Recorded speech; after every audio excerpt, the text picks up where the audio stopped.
Joining us right now, the second time around, the youngster, the defender with FC Dallas, Walker Zimmerman. Walker, welcome, my friend. Thank you very much. Pleasure to have you on again, Walker. Unfortunately, a tough loss against a real good squad, Sporting Kansas City, on their field, but you got a lot of minutes under your belt on that game. It was a tough one to digest. What did the coaches have to say to you guys after that one? Well, they are a good team, and they're a team that unfortunately we haven't had too much success against this year. But, our coaches just told us to keep moving forward, keep our head up, and, we're in a really good spot in the league. So it's just time to move on and look towards LA this weekend. Walker, there's a good mix on that back line. A lot of youth in yourself. There's some veterans in Atiba Harris, Zach Lloyd, and there's a good mix of youngsters on this squad this year. A lot of guys have been opening up eyes, whether it's on the U.S. under-20 team, the national teams elsewhere.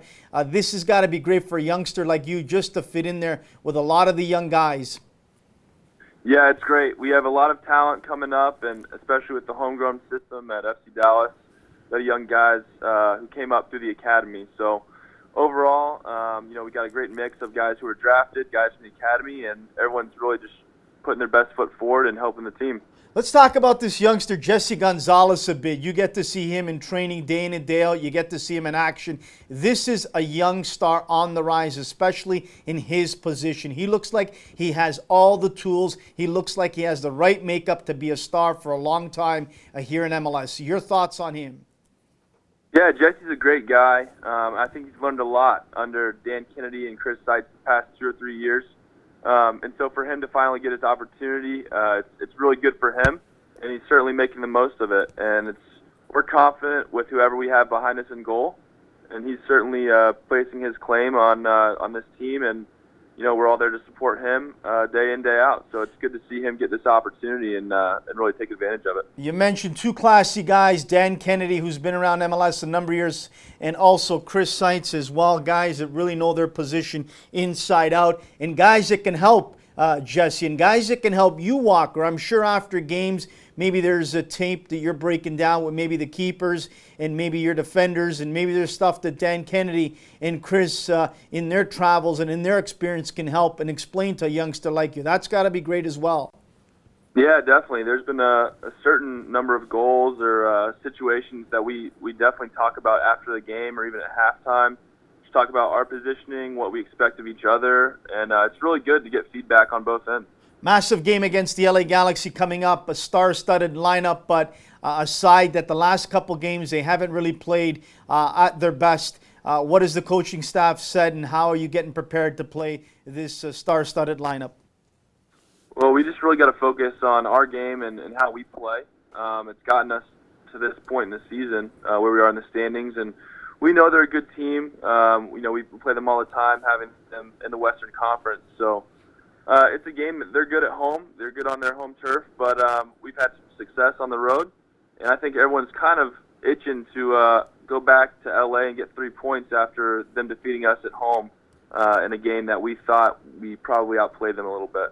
Walker, you mentioned that Western Conference. If I'm you tonight, I'm sitting back with a great coffee in one hand and the remote control in the other, and I'm watching some action all over the league. I mean, the Caps are taking on the Sounders. That Pacific Northwest and that rivalry is lights out good. I'm sure you'll be tuning into that. Talk about this Western Conference. Never a game anyone can take off.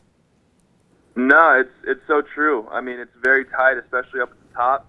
And, we're getting to that point of the season with 6 games left, and some teams have 5 games left, and it's crunch time. It's time to book your spot in the playoffs, time to focus one game at a time, but hopefully compete for a supporters shield.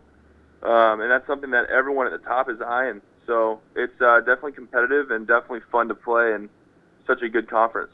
Walker, talk about the league as a whole, how it has grown since you've entered in the star power, Jovinko, Pirlo, Lampard, Gerrard, on, Kaká, and mix it in with a young Canadian star and Kyle Larin, who came out of this area, lighting it up. It's got to be great, especially in a guy in your position, to go up against guys who you watched overseas and who you watched in South America for national teams really be their stars on their teams, and now you're going 1v1 against them. Explain what goes through your mind preparing for these guys. Yeah, it's definitely an honor playing against some of the top guys in the world.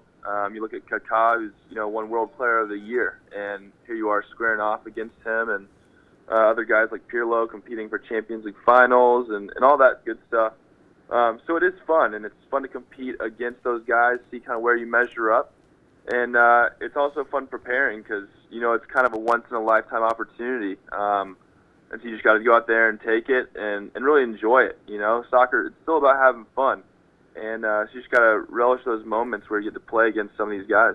What do you believe this year is going to be much more different once the playoffs come around than last year? You guys had a solid season last year, but unfortunately things didn't go your way and your club's way. What's going to be different this year? Is it the mindset?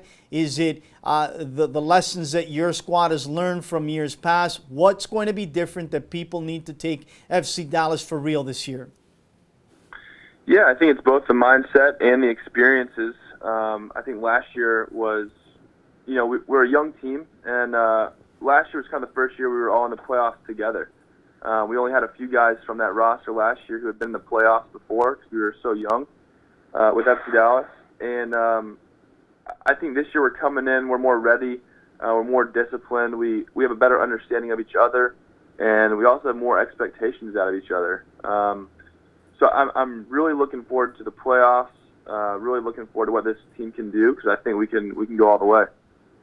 Walker, every team that I follow in MLS in the last number of years, ever since its inception, still to me does not have an identity. Every team that I watch is still playing a lot of it in the way that they want their coach for them to play. I've still yet to see a pure identity. As an example, you're going to play LA Galaxy. We don't know really what their identity is except scoring a bunch of goals and winning titles. We know that. But when I look at a team like Dominic Kinnear, what he's done with San Jose and in Houston, his teams have an identity of never giving up and coming to work hard for 90 minutes plus. What's the identity of your squad?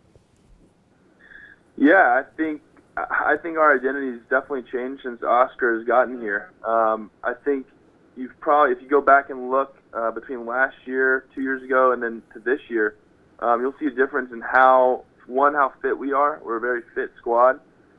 Two, we're able to play in a lot of different styles, but I think most recently and most often, we've done a little high pressure and just really intense. As soon as your opponent gets the ball, you're tight and you're winning your 1v1 battles. We make a huge emphasis on winning our 1v1s, and I think that's been a big difference and a big mental switch is just winning your personal battles. And if you do that, then collectively the team's going to win the battle as a whole. Where have you enjoyed, Walker, in your early time in MLS traveling? Which city, which stadium have you enjoyed playing in? I always enjoy going to Seattle and play for the environment. But I will say that my favorite trip is probably Vancouver. I love the area. I love the scenery.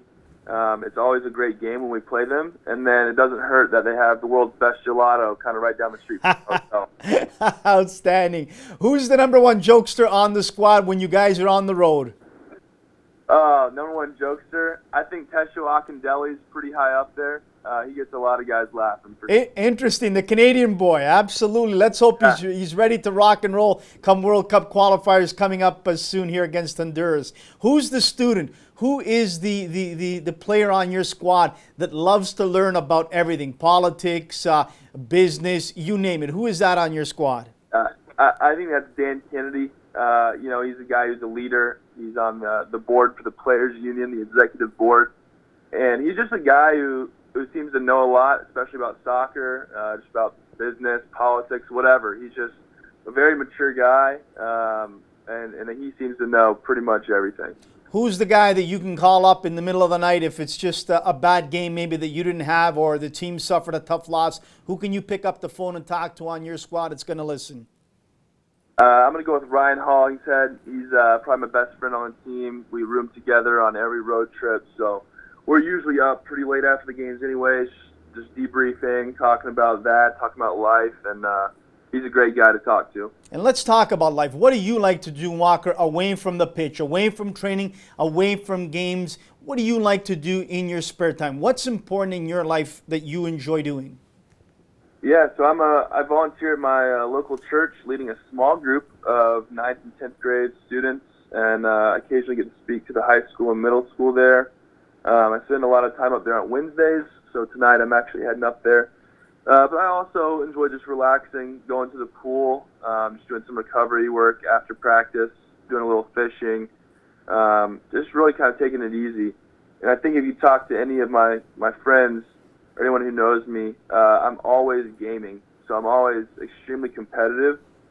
So whether that's a card game, whether it's a game of Monopoly, a game of Can Jam with the Frisbee outside, I'm pretty much always competing in something. So that kind of is a day-to-day basis that I compete with. I love Monopoly, and I'm glad you still love those board games, because I tell you, Walker, those are games that my wife and I and kids still play today. People laugh at us, but I tell you, there'll be times we'd be playing Monopoly for 5-6 hours because nobody wants to sell Park Place or on, and so we just play it because we love it. I mean, that's great to hear, Walker. It's got to be rewarding, Walker, as you said. You give back to the youth and to the community. It's not always about the wins and losses or the paychecks that you cash. It's also about recognizing you're in a special position, you're in a special field of work, and kids look up to you, and it's got to be great to see their eyes light up when you're there as a regular person helping them out.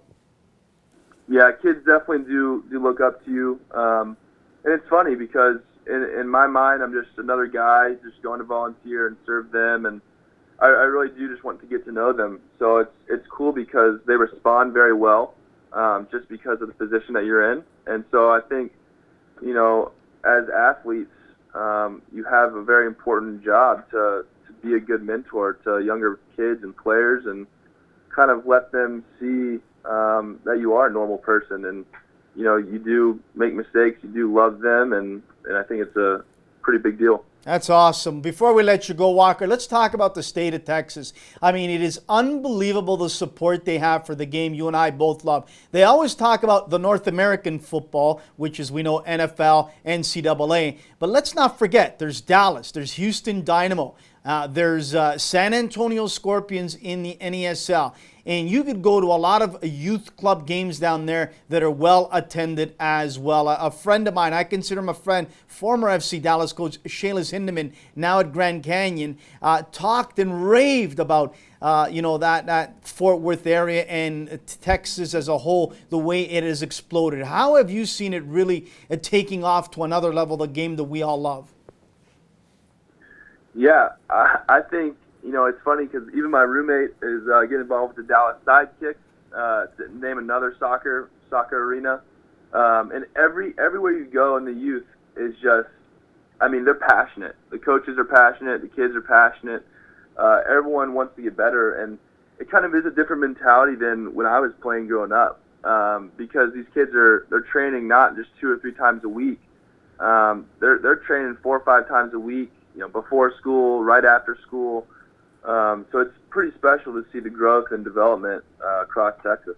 Walker, great of you to take time out of your busy schedule to join us. God bless. Enjoy the weekend. Good luck against the LA Galaxy, and hopefully we'll see you in the final, and then we'll connect then. But again, thank you so much for making time, and we really appreciate you joining us once again. Absolutely. Sounds great. Thanks. Take care. That is Walker Zimmerman of FC Dallas. What an outstanding young player on the rise, and a great human being off the pitch as well. We'll take a quick